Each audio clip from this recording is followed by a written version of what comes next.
बिस्मिल्लाहिर्रहमानिर्रहीम। अस्सलाम वालेकुम नाज़रीन, मैं हूं आसिम नसीर और आप देख रहे हैं हमारा YouTube channel astro politics with Asim. नाज़रीन, हमारे साथ मौजूद हैं मशहूर मॉर्फ एस्ट्रोलॉजर न्यूमरोलॉजिस्ट मलिक महबूब साहब। अस्सलाम वालेकुम मलिक साहब, क्या हाल है, कैसे हैं आप? वालेकुम अस्सलाम। अल्लाह का करम है। आसिम साहब, आप बताएं कैसे हैं? मैं बिल्कुल ठीक हूं मलिक साहब, और आपके साथ आज वीलॉग करना चाहता हूं। ईरान और अमेरिका के हवाले से आपने पेशन गोई कर रखी है कि मुज़ाकरात जो हैं, वो मुज़ाकरात तो आप वैसे भी कह रहे हैं कि पाकिस्तान में भी जो मुज़ाकरात की बातें हुई हुकूमत की और तहरीक इंसाफ की, उसमें भी आपने कहा कि मुज़ाकरात नहीं होंगे ईरान और अमेरिका के हवाले से, क्योंकि आप कहते हैं कि सितारों की चाल में मुज़ाकरात इस वक्त नजर आते नहीं हैं। ईरान और अमेरिका के मुज़ाकरात तो शुरू हुए, लेकिन वो मुज़ाकरात से कोई नतीजा नहीं निकला, और अब खबर यह है कि ईरान पर दबाव बढ़ाने के लिए अमेरिका का मशरिक़ वुस्ता में दुनिया का सबसे बड़ा बहरी बेड़ा जो है वो तैनात करने का ऐलान। यानी कि मुज़ाकरात जो है वो हुए थे, लेकिन उसके बावजूद ईरान पे एक तरह से हमला करने की पूरी तैयारी है अमेरिका की। तो आप क्या समझते हैं कि अमेरिका जो है वो ईरान पर एयर स्ट्राइक के हवाले से कर सकता है? और ये इस खत्ते में आपको क्या नजर आ रहा है? क्योंकि आपने साल के शुरू में ही कहा था कि आपको इस्लामी ममालिक मुश्किलात में नजर आते हैं, हमने देखा ईरान पे मुश्किलात बढ़ती हुई नजर भी आई। क्या कहेंगे? देखें आसिम साहब, बात यह है कि ये चीजें जो हो रही हैं ये खराबी की तरफ ही जा रही हैं। और मेरी दुआ है, एस्ट्रोलॉजी पे तो मैं आता हूँ, कि ये चीजें मजीद खराब ना हो। क्योंकि हम तो ये समझ रहे हैं ईरान अलग है, बस हो गया हवा गया। क्योंकि आजकल अगर हम देखें, दुनिया में बहुत जगहों पे बहुत जुल्म हो रहा है, बहुत कुछ हो रहा है, लेकिन दुनिया अपने मस्त चल रही है। किसी को किसी की परवाह नहीं है। लेकिन आप ये जरूर याद रखिएगा, ये बात आप ये प्रिडिक्शन नोट कर लें। खुदा ना खास्ता ईरान के साथ मामलात खराब हुए, पूरी दुनिया एक बहुत मेजर क्राइसिस में आ जाएगी। मेजर क्राइसिस में दो तीन रीजन है। सबसे पहले ऑयल। ऑयल के प्राइसेस जैसे ही शूट अप करेंगे, हर जगह महंगाई का तूफान आ जाएगा। और मैं आपको ऑलरेडी इस साल के शुरू में एक और प्रिडिक्शन भी देके बैठा हूं, कि इस साल के एंड में रिसेशन ये लोग अनाउंस कर देंगे। और रिसेशन अनाउंस होने का मतलब ये है कि अगले 3-4 साल आप भूल जाएं कि दुनिया की इकॉनमी वापस अपनी लाइन पर आती हुई आपको नजर आएगी। तो आने वाले दिनों में जो खतरा है वो बहुत ज्यादा पड़ रहा है। एक तो ये है कि जो प्लानिटरी पोजीशन है, जिसमें स्पेशली एक तो इक्लिप्स आ रहा है 17 तारीख को। उसके बाद नेपट्यून और सैटर्न की कंजंक्शन है 20 तारीख से। फिर 22 तारीख को मार्स जो है सेम इक्लिप्स वाले पॉइंट पे कंजंक्ट करेगा। उस जगह पे जो भी इवेंट है वो ट्रिगर होने शुरू हो जाएंगे। तो कुल कुल मिला के ये पूरा महीना टर्मोइल से भरा हुआ है। पूरा महीना टर्मोइल से भरा है। एग्जाम्पल आपके सामने पाकिस्तान की है, फिर आगे आ जाए इंडिया, ये ईरान अमेरिका की है, मुज़ाकरात की है। ये सब चीजें जो हैं बिगड़ती जा रही हैं। और एयर स्ट्राइक का मतलब ये है कि आपने दुनिया को तीसरी जंग अजीम में डाल दिया है। और तीसरी जंग अजीम से मुझे याद आया, मैं ऑलरेडी आपको बता रहा हूँ कि तीसरी जंग अजीम आपको 2027-28 में दिखने वाले हैं। तो मामलात, अल्लाह करे, अप्रैल तक खत्म हो जाए तो बहुत अच्छी बात है। क्योंकि अप्रैल के बाद हम दूसरे स्पेल की तरफ जा रहे हैं सर। ये तो मैन मैन मेड वॉर चल रही है ना अभी। उसके बाद जब कुदरती आफात का सीजन स्टार्ट होगा, तो वो फिर आप यूं समझें कि मुश्किलात पे मुश्किलात लेकर आएगा। तो ये साल बहुत ही वॉलेटाइल है।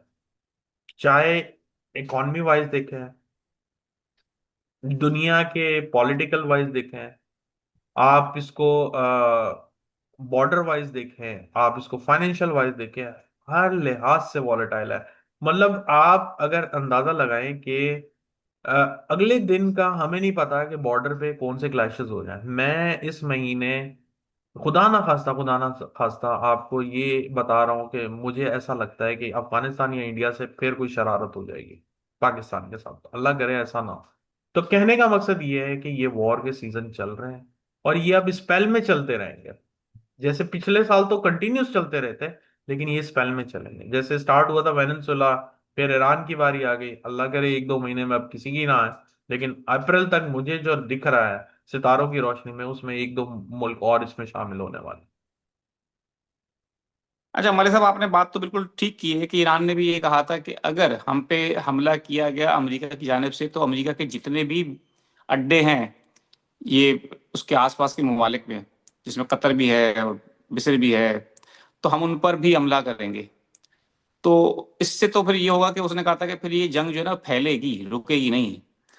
तो इस्लामी ममालिक एक दूसरे पर जब हमला करेंगे, क्योंकि ये इस्लामी ममालिक हैं जहाँ ईरान ने, जहाँ अमेरिका ने अपने अड्डे बनाए हैं, ओमान में है जैसे, तो आप क्या समझते हैं कि ये फिर तीसरी जंग के हवाले से जो आपने बात की है, तो कुछ लोग ऐसे मानते भी हैं कि जी ये बहुत लिमिटेड और कैलकुलेटेड स्ट्राइक होगी, तीसरी जंग का फिलहाल ऐसा कोई अंदेशा है नहीं, क्या कहेंगे आप? सर तीसरी जंग अजीम अभी तो नहीं है, लेकिन वही वाली बात है कि आपने मोर्चे बना दिए, और मोर्चे भी ममालिक के ममालिकों में बना दिए। अब ये सारे स्टैंड ऑफ सिचुएशन में खड़े हुए हैं, जिस दिन भी आवाज आई फायर की शुरू हो जाएंगे सब। हालात जो है एक जैसे वो बोलते हैं ना लेवल अप हो रहा है, ये हम वॉर की तरफ लेवल अप हो रहा है। अगर आप देखें पिछले साल से इस साल में सिर्फ फर्क ये आया है कि खुदा ना खास्ता एक दो महीने में हमें बहुत ज्यादा शुरुआती झटके मिले हैं, लेकिन उम्मीद है कि सेकेंड हाफ बेहतर होना चाहिए, उसमें कमी होनी चाहिए। लेकिन अगर ये मामलात अभी एक दो महीने में सॉल्व नहीं हुए तो यूं समझें ये सेकेंड हाफ क्या, ये 2027 को भी इसी तरह ले जाएंगे। तो वो बोलते हैं ना कि अगर आपको थोड़ी सी बीमारी हो तो उसका इलाज कर लेना चाहिए बनिस्बत वो बढ़ जाए। तो ये अगर यहीं पे रुक गए तो बहुत अच्छी बात है, नहीं तो ये बढ़ जाएगी। बिल्कुल ठीक है। और यूरोप में रहने वालों के लिए आप क्या कहेंगे, क्योंकि अमेरिका तो जो है इस वक्त ऐसा नहीं है कि जो सिर्फ मुस्लिम ममालिक के साथ इस तरह का उसका बिहेवियर हो, अ, इसका यूरोप के साथ, आपको आपने पिछले दिनों भी देखा। तो आप क्या समझते हैं यूरोप में रहने वालों के लिए इकोनॉमी के हवाले से, मईशत के हवाले से कैसा वक्त है आने वाले दिनों में? अच्छा आसिम साहब, यूरोप का ना काफी लोग डरा भी रहे हैं और काफी लोग कह रहे हैं कि यूरोप तबाह हो जाएगा। जी। लेकिन जी। अगर मैं सच बात कहूं तो यूरोप में फाइनेंशियल क्राइसिस ऐसा आएगा जो उन्होंने लास्ट टाइम दूसरी जंग अजीम के बाद देखा था, चाहे जंग हो ना हो। ये बता दूं मैं आपको, ये नहीं समझिएगा ये तीसरी जंग अजीम के आने से पहले आ जाएगा, मतलब उसकी वजह से होगा। ये बाय नेचुरल वे में यूरोप जो है ना पिस रहा है। और आने वाले दिनों में फाइनेंशियल क्रंच इस हद तक बढ़ जाएंगे कि उनको रियलाइज होगा कि ये सिनेरियो, अब वैसे तो अभी कोई भी नहीं होगा उस जंग का जो भी मतलब उस टाइम का पैदा हुआ हुआ, अब तो बहुत मुश्किल है कि उस टाइम का कोई भी इंसान इस वक्त इस दुनिया में जी रहा हो। लेकिन जो फाइनेंशियल क्रंच उन्होंने उस टाइम पे फेस किए थे वैसे ही उनको फेस करना पड़ेंगे। तो ये आप पूरे यूरोप की बात कर रहे हैं या उसके चंद ममालिक जो है इस लपेट में आ सकते हैं? ये पूरे यूरोप की बात कर रहा हूँ, जो मेजर कंट्रीज हैं उनकी बात कर रहा हूँ। पूरा यूरोप भी उसमें लपेट में आएगा, क्योंकि यूरोप भी तो एक यूरोपीय यूनियन की उसमें है ना शक्ल में। 27-28 जी। ममालिक है मेरे ख्याल से, और वो एक दूसरे के साथ लिंक है। एक्सेप्ट यूके, यूके तो एक बुरे हालात में ऑलरेडी है, लेकिन हम यूरोप में यूके को इंक्लूड करते हैं। वैसे अभी तो वो ब्रेक्सिट हो गया, लेकिन हम यूरोप को यूरोप के अंदर यूके को इंक्लूड करते हैं। तो ये हालात मैं पूरे यूरोप की बात इंक्लूडिंग यूके की कर रहा हूँ।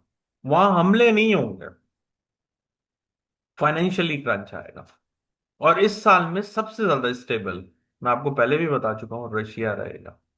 और रशिया से मुझे याद आया, ये वॉर की हम बात कर रहे हैं तो एक एक और बात और भी कर दूं, मुझे सितारों की रोशनी में ऐसा लगता है अप्रैल मई के अंदर रशिया यूक्रेन की वॉर कंक्लूड होती हुई नजर आएगी आप। ये एक अच्छी खबर है। चलें, आपने बड़े दिनों बाद कोई एक अच्छी खबर भी सुनाई है मलिक साहब। चले नहीं इसीलिए क्योंकि जाहिर है जो हालात बन रहे हैं, जो आप समझ रहे हैं कि heated up conversation back to back, हर कोई ममालिक एक दूसरे को आजकल तो ऐसे तड़ियां लगा रहे हैं कि हम भी खुद हैरान होते हैं कि ऐसी भी बातें हो सकती हैं। बट एनीवेज ये एक अच्छी बात है कि आने वाले दिनों में रशिया यूक्रेन का, लेकिन याद रखिएगा यूक्रेन बहुत कुछ खो देगा।